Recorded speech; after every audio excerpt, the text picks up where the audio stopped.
Water का chapter है 2। Chapter 2 is matter surrounding us pure. Is matter surrounding us pure. ये है हमारे साइंस का चैप्टर नंबर 2। तो मैंने बात किया कि भाई वाटर का एग्जाम्पल लिया है। एग्जाम्पल के तौर पे वाटर जो है, क्या वाटर जिसका फॉर्मूला होता है H2O, जिसमें एक मॉलिक्यूल के अंदर दो हाइड्रोजन और एक ऑक्सीजन होता है, और जो गिलास में हम पानी पीते हैं क्या वो प्योर है या नहीं है। जैसे एक ग्लास ऑफ वाटर आपके सामने कोई लेके आए आपको पानी पिलाने के लिए, तो आप उसमें अगर सोचो कि इसमें क्या सारे के सारे मॉलिक्यूल्स जो हैं वो H2O के ही हैं या फिर कोई दूसरा भी मौजूद है। जैसे ये ग्लास ऑफ वाटर हो गया, ठीक है। इसमें जो ये वाटर है क्या ये प्योर है या नहीं है, इसके बारे में अपन बात करते हैं पहले। तो मैंने बताया कि इसमें क्या होता है, कुछ इम्प्योरिटीज़ भी मिक्स्ड होती है। उस इम्प्योरिटीज़ को दूर करने के लिए हम क्या करते हैं, आरओ लगाते हैं, फिल्टर लगाते हैं, घरों में आजकल लगता है ना। तो ये सब क्यों किया जाता है, क्योंकि यहाँ पे मैटर प्योर नहीं है। और एग्जाम्पल मैंने लिया, जैसे एयर का एग्जाम्पल लेता हूँ। जो हमारे आसपास की हवा होती है एयर, वैसे तो हम कहते हैं कि एयर से हम ऑक्सीजन जो है अंदर लेते हैं सांस के माध्यम से, और उससे हमारा मेटाबॉलिज्म चलता है। लेकिन एयर क्या वाकई में प्योर है? यहाँ पे एयर जो होता है ये भी प्योर नहीं होता है, ये भी मिक्सचर ऑफ गैसेज होता है। एयर क्या होता है यहाँ पे? मिक्सचर ऑफ गैसेज होता है। मिक्सचर ऑफ गैसेज होता है, या इसमें बहुत सारी गैसें मिक्स होती है। जैसे एग्जाम्पल के तौर पे एयर के अंदर क्या क्या मिक्स होता है, एयर के अंदर हीलियम मिक्स होती है, नाइट्रोजन मिक्स होता है, और CO2 जो हम छोड़ते हैं वो भी मिक्स होता है ना। तो अलग अलग तरह की कई तरह की गैसें जो हैं एयर के अंदर मिक्स्ड होती है। वाटर के अंदर क्या मिक्स होता है? सॉल्ट होता है, मिनरल्स होते हैं, ठीक है। तो अलग अलग तरह के जो इम्प्योरिटीज़ है वो मिक्स होती है। तो यहाँ पे एक कंक्लूजन बनता है कि अपने सराउंडिंग में जो मैटर है वो प्योर तो भाई नहीं होता, उसमें कुछ ना कुछ इम्प्योरिटी हर एक तरह के मैटर में रहती ही है। तो उस हिसाब से मैटर का जो क्लासिफिकेशन हम करने वाले हैं, जैसे लास्ट क्लास में जब हम मैटर को पढ़ रहे थे तो मैटर का क्लासिफिकेशन हमने सॉलिड, लिक्विड और गैस के बेसिस पे किया था। इस क्लास में भी हम एक अलग तरह का क्लासिफिकेशन मैटर के लिए पढ़ने वाले हैं। मैटर को अपन क्लासिफाई करेंगे।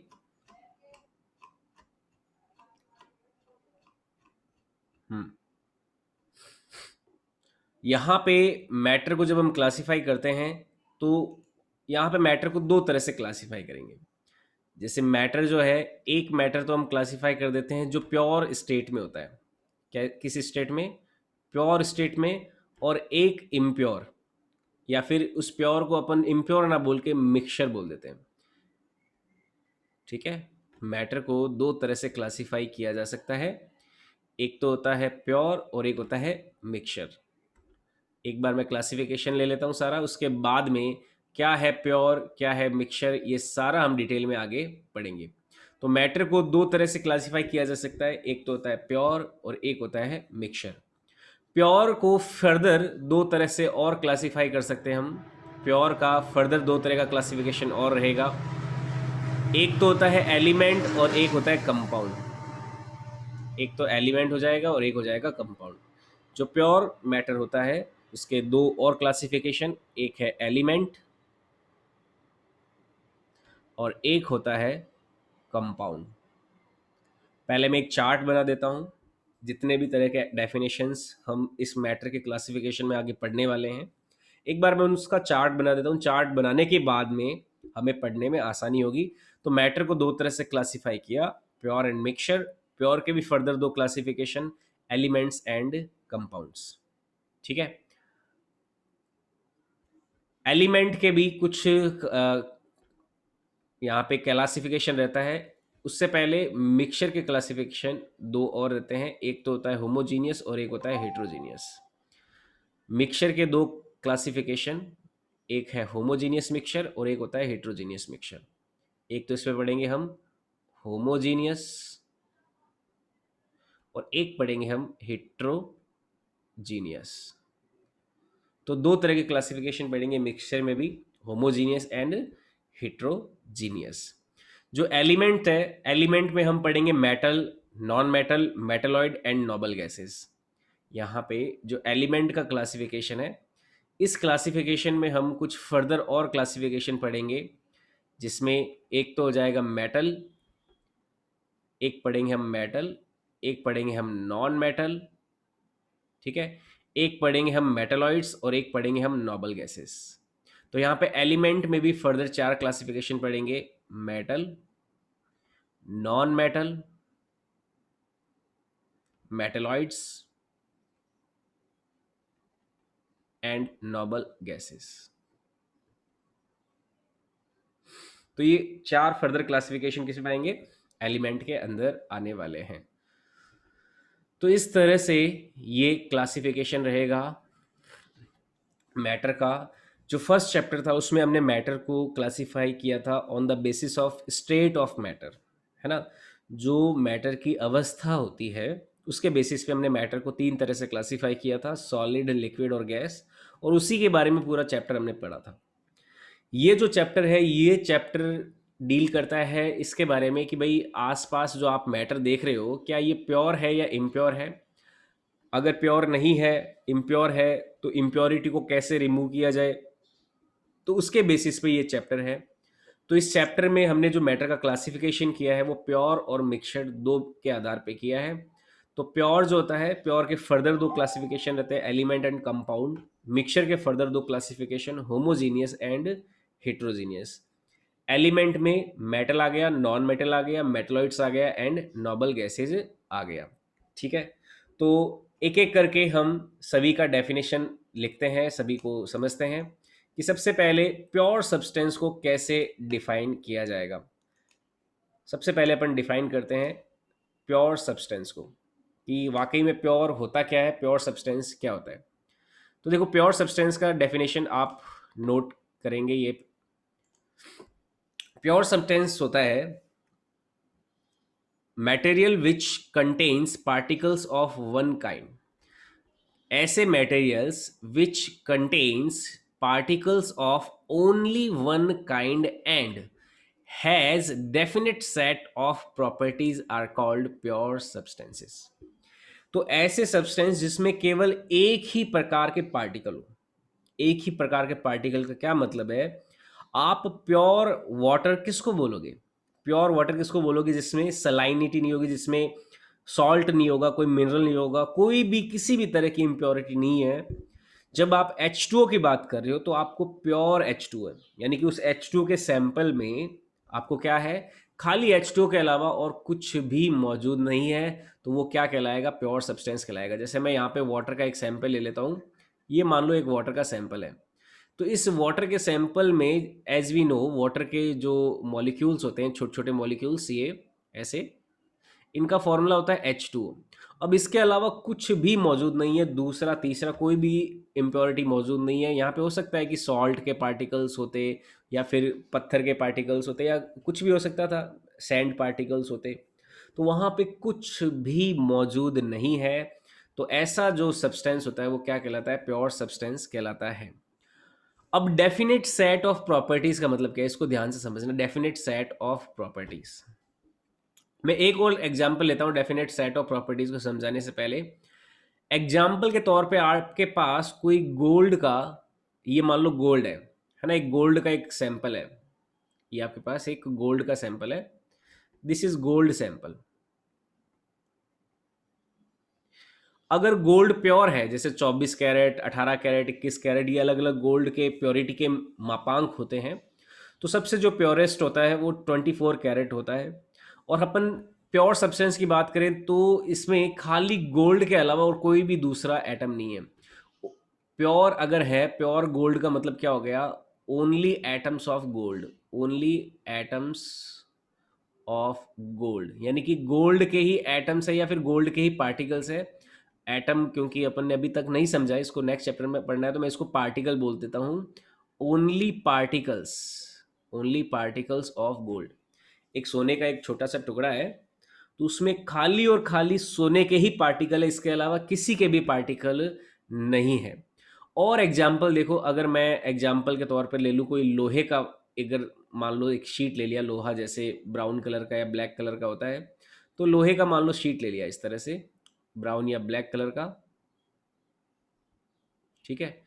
तो इस आयरन के सैंपल में, ये आयरन सैंपल है कोई, आयरन सैंपल, तो इस आयरन के सैंपल में केवल आयरन के ही पार्टिकल्स हैं, इसके अलावा और कोई पार्टिकल नहीं है। अगर मैं प्योर आयरन की बात करूंगा, प्योर आयरन, तो प्योर आयरन का मतलब क्या होगा, only particles of iron, particles of iron. इसके अलावा इसमें एल्युमिनियम नहीं है, जिंक नहीं है, कुछ भी नहीं है, केवल आयरन के एटम्स ही हैं। तो इस तरह के जो सैंपल्स होते हैं, जैसे वाटर सैंपल हो गया, तो यहाँ पे ओनली मॉलिक्यूल्स ऑफ वाटर है, ओनली मॉलिक्यूल्स, मॉलिक्यूल्स ना लिख के मैं पार्टिकल लिख देता हूँ, ओनली पार्टिकल्स ऑफ वाटर,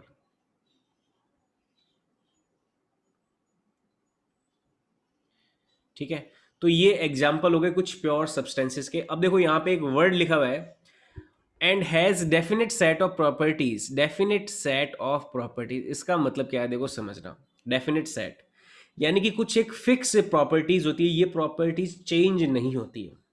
जैसे मैं प्योर वाटर की बात करूं, तो प्योर वाटर हमेशा एक जैसा ही होगा, लेकिन इम्प्योर वाटर की बात करें, तो आपने देखा होगा कि आप अपने बुआ जी के घर जाते हो, मौसी जी के घर जाते हो, है ना, कभी दीदी के घर जाते हो, या फिर अलग अलग रिश्तेदारों के घर जाते हो, तो आपने चेक किया होगा कि हर जगह पानी का जो टेस्ट होता है, जैसा आपका पानी आपके घर पे जैसा पानी होता है, वैसा पानी का टेस्ट बाकी जगह पे आपको नहीं मिलता है।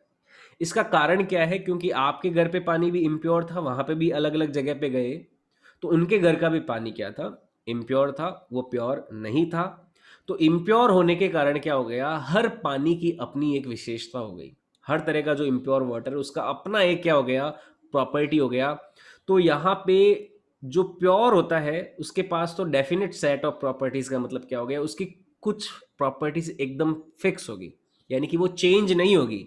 अगर आप प्योर वाटर आप अपने घर पे पी रहे हो और कहीं और पीते हो, तो आपको प्योर वाटर का टेस्ट वैसा का वैसा ही मिलेगा। एग्जाम्पल के तौर पे एक बहुत ही फेमस पानी की बोतल का ब्रांड है बिस्लरी। आप बिस्लरी यहाँ बीकानेर में पीजिए, आप बिस्लरी राजस्थान में किसी दूसरे डिस्ट्रिक्ट जयपुर में जाके पीजिए, इवन आप बिस्लरी कहीं दूसरी स्टेट में चले जाओ, महाराष्ट्र चले जाओ, आप गोवा चले जाओ, आप मुंबई चले जाओ, आप दिल्ली चले जाओ, आपको बिस्लरी का टेस्ट एक एक जैसा ही मिलेगा। तो ऐसा क्यों है, क्योंकि उन्होंने प्योर वाटर को कंजर्व किया। यहाँ पे प्योरिटी के जो पैरामीटर्स है उन्होंने उसके अकॉर्डिंग उस वाटर को प्रिजर्व किया और बोतलों में पैक करके सेल करना शुरू कर दिया। तो उस पानी का टेस्ट आपको यूनिफॉर्म मिलेगा, लेकिन जो इम्प्योर वाटर है उसका टेस्ट आपको यूनिफॉर्म नहीं मिलेगा। आपके घर पे अलग, कहीं और गए वहाँ पे अलग मिलेगा, किसी और जगह गए वहाँ पे आपको अलग मिलेगा। क्यों? क्योंकि इम्प्योरिटी है। तो यहाँ पे कहने का मतलब क्या है कि जो इम्प्योर कोई सब्सटेंस है, मैटर है, तो उसके पास डेफिनेट सेट ऑफ प्रॉपर्टीज नहीं होता, यानी कि उसकी प्रॉपर्टीज फिक्स नहीं होती है। लेकिन अगर कोई मैटर प्योर है तो उसकी प्रॉपर्टीज क्या होगी, फिक्स होगी।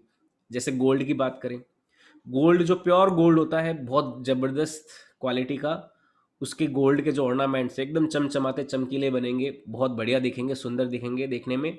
लेकिन थोड़ा भी मिलावटी गोल्ड होगा तो लोग क्या बोलेंगे कि इरे तो खोटा बेरोड़ा है, मतलब नकली सोना, सोने के गहने पहने हुए, तो पहचान लेगा हर कोई। क्यों? क्योंकि नकली या फिर जो इम्प्योर होता है उसकी प्रॉपर्टीज डेफिनेट नहीं होती, डेफिनेट सेट ऑफ प्रॉपर्टीज नहीं होती है।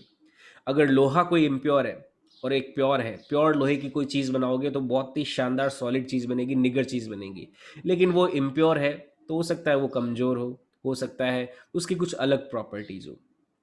तो कहने का मतलब क्या है, जो प्योर होगा उसके पास हमेशा क्या होगा, डेफिनेट सेट ऑफ प्रॉपर्टीज होगा।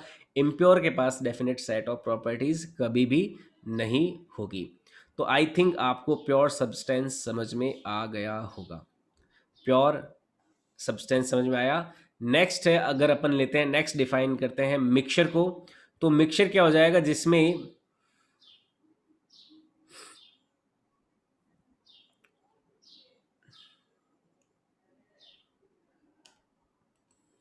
नेक्स्ट देखो हमारे मैटर की दूसरे साइड की जो डेफिनेशन है मिक्सचर, जैसे हमने ये चार्ट बनाया, एक तरफ तो प्योर हो गया, तो प्योर सब्सटेंस को डिफाइन किया जिसमें एक ही तरह के पार्टिकल्स मौजूद हो, उसको तो प्योर सब्सटेंस बोलते हैं।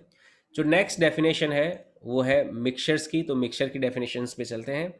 तो मिक्सचर क्या होता है, इनके बाद में इनके सब क्लासिफिकेशन पढ़ेंगे, पहले प्योर सब्सटेंस एंड मिक्सचर को समझ लेते हैं।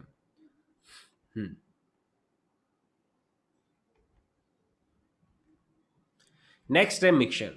व्हेन टू और more than two elements or compounds combine together in any proportion and does not undergo any chemical change।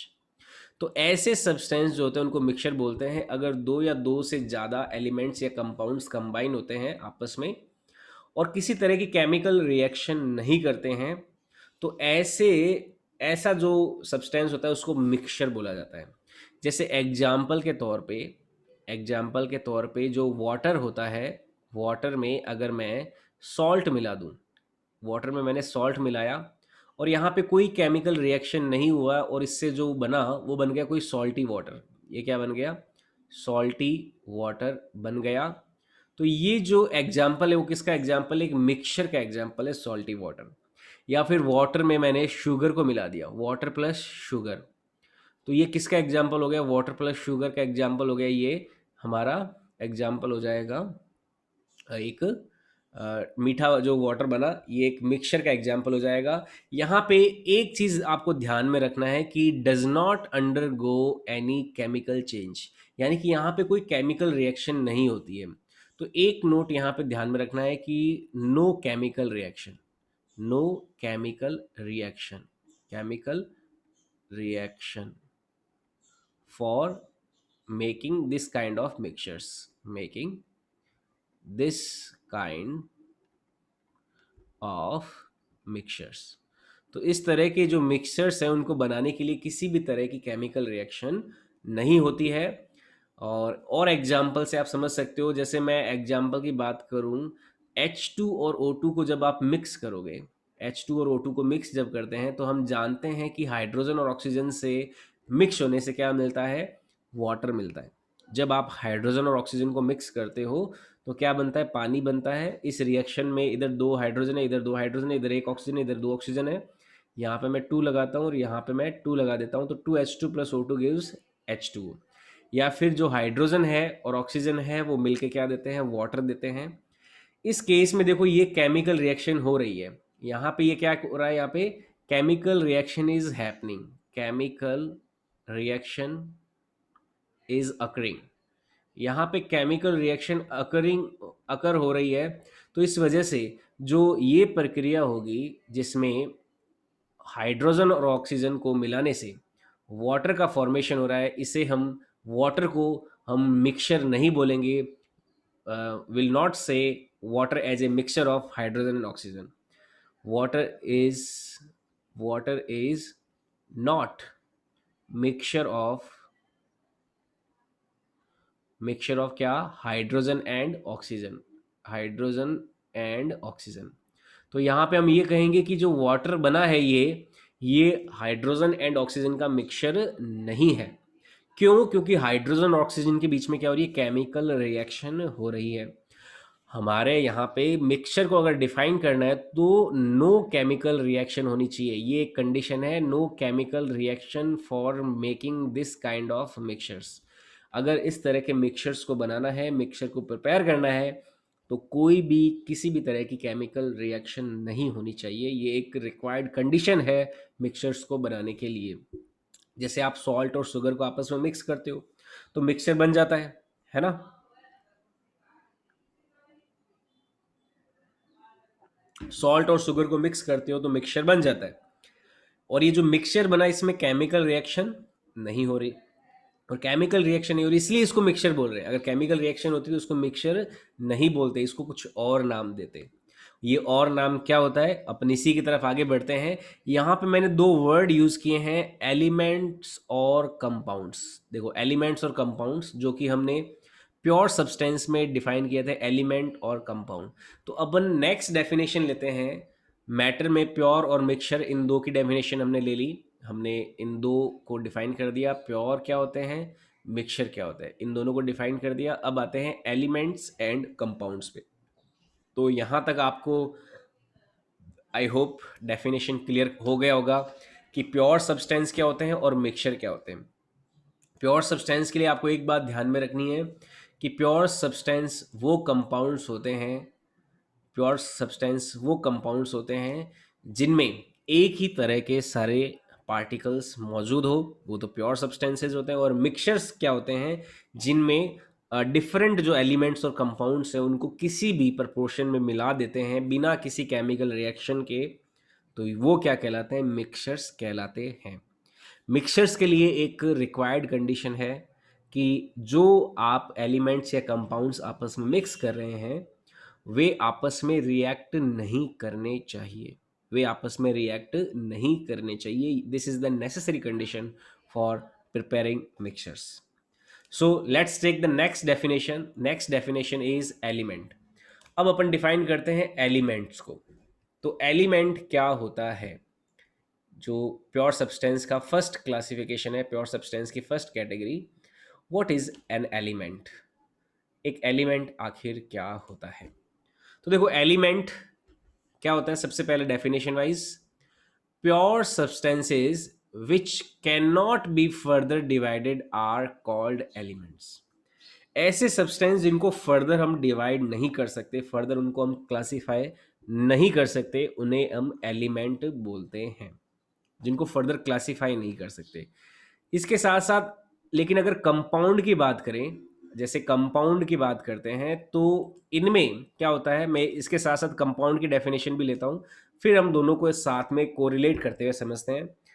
Elements के साथ साथ अपन को कंपाउंड का भी डेफिनेशन समझना चाहिए, कंपाउंड क्या होते हैं उन्हें भी समझना चाहिए। देखो एलिमेंट्स और कंपाउंड में हमेशा कंफ्यूजन रहता है बच्चों में अलग अलग तरह का। उसका कारण ये है क्योंकि ये दोनों वर्ड एक ही जगह पे बार बार आते रहते हैं और इस वजह से हमें कन्फ्यूजन हो जाता है। तो इस कन्फ्यूजन को अपन दूर करेंगे कि एलिमेंट और कंपाउंड्स में डिफरेंस क्या होता है। देखो प्योर सब्सटेंस जो होता है उसमें हम फर्दर डिवाइड नहीं कर सकते। जैसे मैं एग्जाम्पल लूँ, कोई गोल्ड का एग्जाम्पल है, गोल्ड एक प्योर गोल्ड का एग्जाम्पल है। तो प्योर गोल्ड में सारे जो पार्टिकल्स हैं, अगर मैं प्योर गोल्ड की बात करूं, उस प्योर गोल्ड में ऑल पार्टिकल्स ऑल पार्टिकल्स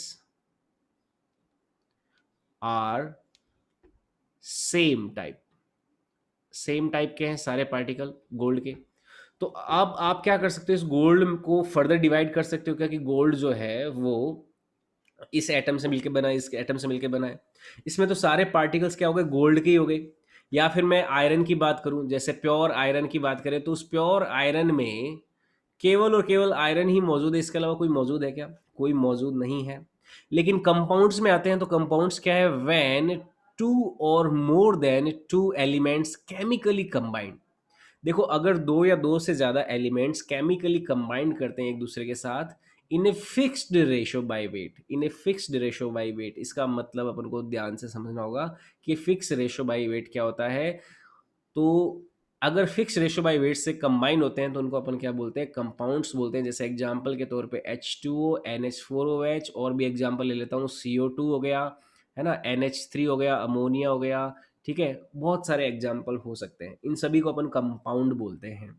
अब देखो कंपाउंड में के केस में वाटर का जो मॉलिक्यूल है H2O का मॉलिक्यूल, इसको थोड़ा सा अपन इलोबरेट करते हैं।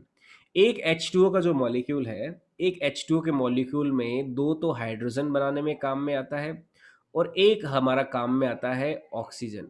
एक ऑक्सीजन काम में आया और दो हाइड्रोजन काम में आए।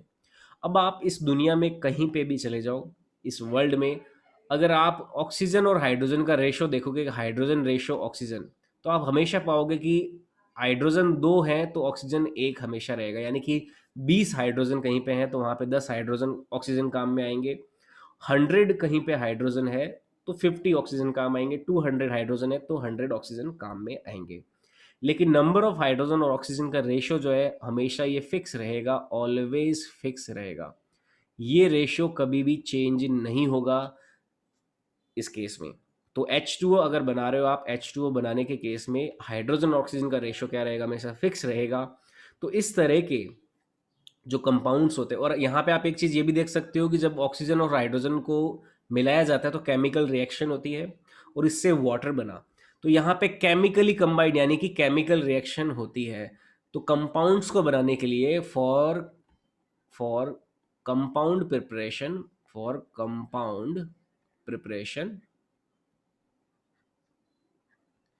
केमिकल रिएक्शंस अकर केमिकल रिएक्शन अकर तो कंपाउंड अगर बनाते हैं तो केमिकल रिएक्शन होती है, लेकिन अगर मान लो आपको बनाना है कोई मिक्सचर तो उस केस में केमिकल रिएक्शन नहीं होती है। आज की क्लास का ये सेशन अपन यहीं तक रखते हैं। थोड़ा टेक्निकली प्रॉब्लम की वजह से 5-10 मिनट अपनी कम क्लास हो पाई।